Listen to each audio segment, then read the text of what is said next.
Timnas U17 Indonesia menjalani laga uji coba kedua jelang tampil di Piala Dunia U17 2025 di Qatar pada November mendatang. Menghadapi tim kuat asal Afrika, Pantai Gading, Timnas U17 Indonesia sukses menahan imbang 0-0. Tentu saja, di laga ini, diketahui Coach Nova mencoba semua pemain untuk tampil sembari melihat serta mengamati kira-kira mana pemain yang benar-benar akan didapuk menjadi 11 pemain utama di line up. Dan uji coba terakhir melawan Panama diklaim akan menjadi kesempatan Coach Nova untuk menentukan line up terbaik. Yap, jika ada yang bilang, halah 2 match gagal menang, mungkin yang bilang gitu nggak paham apa makna uji coba. Dan itulah mungkin mengapa uji coba dilakukan tertutup, biar menjaga mental pemain gak keusik sama orang-orang yang bisanya membacot tanpa dasar. Nah, semua tahu, jika Pantai Gading sendiri datang ke Piala Dunia U17 dengan status peringkat 3 Piala Afrika U17. Dan dikutip dari Kompas, kalau tim asuhan Nova Arianto berhasil memberi perlawanan luar biasa tinggi kepada negara yang juga dikenal kerap melahirkan bintang-bintang dunia, seperti Yaya Toure, Kolo Toure, Salomon Kalou, Wilfried Zaha, Frank Kessie, dan so pasti Didier Drogba.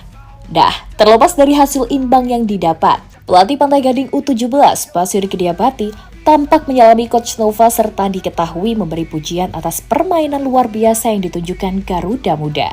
Di mana permainan pantang menyerah, penuh determinasi seolah tak punya paru-paru, membuat Diabate merasa jika Indonesia akan bisa memberi kejutan di grup H nanti. Yap, di level U17, Indonesia kembali menunjukkan kalau talenta di negeri ini sebenarnya memang bagus asal mendapat pengelolaan yang tepat. Dan sejatinya, di Piala Asia kemarin, prospek itu benar-benar kelihatan banget. Di mana Garuda Muda secara perkasa mampu tampil sebagai juara grup dengan menyapu bersih 3 pertandingan melawan Korea Selatan, Yaman, serta Afghanistan. Yang mana ketika itu hasil itu dinilai sangat luar biasa. Sebab, di satu sisi, wakil ASEAN lainnya yaitu Thailand serta Vietnam harus kandas di fase grup dengan 0 kemenangan. Vietnam masih mending karena 3 kali imbang. Lah Thailand, aduh mak, 3 match 3 kali kalah. Pun begitu dengan juara Piala AFF U16 Australia yang pada akhirnya harus menerima nasib gagal lolos ke Piala Dunia usai cuma bisa finish di posisi 3. Nah, dalam hal ini, apa yang ditampilkan Timnas Indonesia U17 memang layak dipuji. Meskipun secara permainan tim ini jelas masih banyak PR-nya. Terutama jika kita tarik lagi di Piala Kemerdekaan kemarin. Terlihat Indonesia masih begitu sulit keluar dari tekanan luar biasa Mali di partai pamungkas. Meskipun skornya 2-1, tapi beneran, di laga itu Indonesia seperti dikasih tahu kalau level dunia tuh kayak gini loh. Akan tetapi, di luar dari PR yang memang masih banyak, minimal secara gameplay Indonesia punya pattern yang jelas mau main seperti apa. Masalah eksekusinya gimana? Itu kembali ke soal kualitas pemain yang Mimin pribadi percaya masih bisa di-upgrade. Yap, sebagai pelatih Coach Nova layak mendapatkan kredit luar biasa, di mana beliau seolah paham betul dengan kualitas pemain yang ada harus main seperti apa. Gak cuma itu, beliau juga sangat paham detail-detail kecil soal pemainnya. Kita ke puncak takkan berhenti. Ayo karena kita bisa terus berjuang tanpa henti. Di puncak tinggi raih mimpi, dunia lihat semangat kami.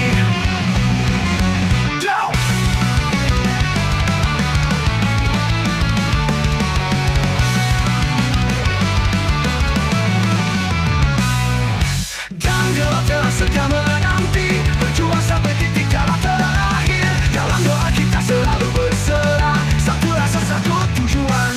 Sayapmu lebar mengangkasa.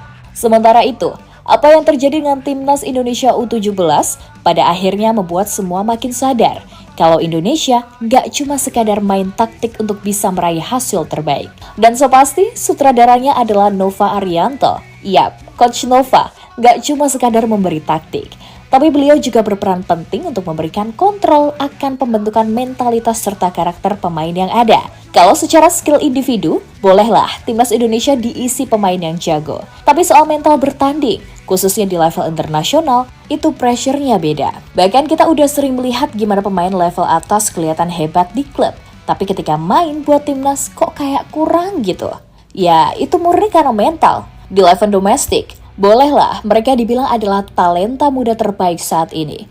Namun jika berbicara urusan timnas, so pasti urusannya gak cuma soal skill, tapi mental. Dan Coach Nova benar-benar menekan penting poin di situ, yang mana ia berusaha membuat para pemainnya tetap selalu bisa fight sampai akhir, serta mampu keluar dari situasi sulit. Hasilnya pun udah pelan-pelan terlihat.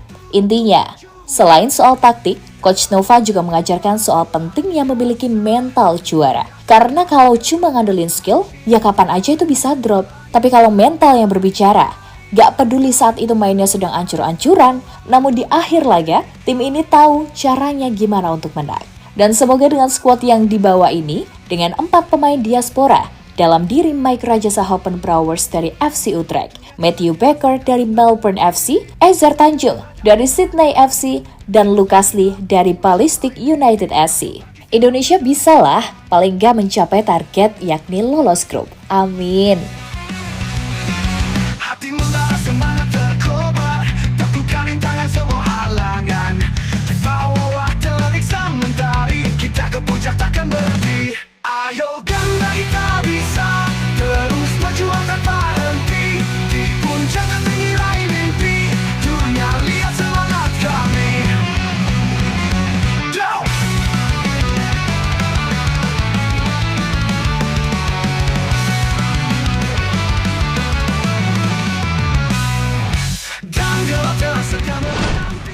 Di sisi lain, melihat sikon yang ada, wajar sekarang banyak yang menyebut jika Indonesia adalah tim yang gak bisa dipandang sebelah mata. Mereka gak lagi takut berhadapan dengan tim dengan nama besar, malah yang ada semangatnya jadi 2 kali lipat.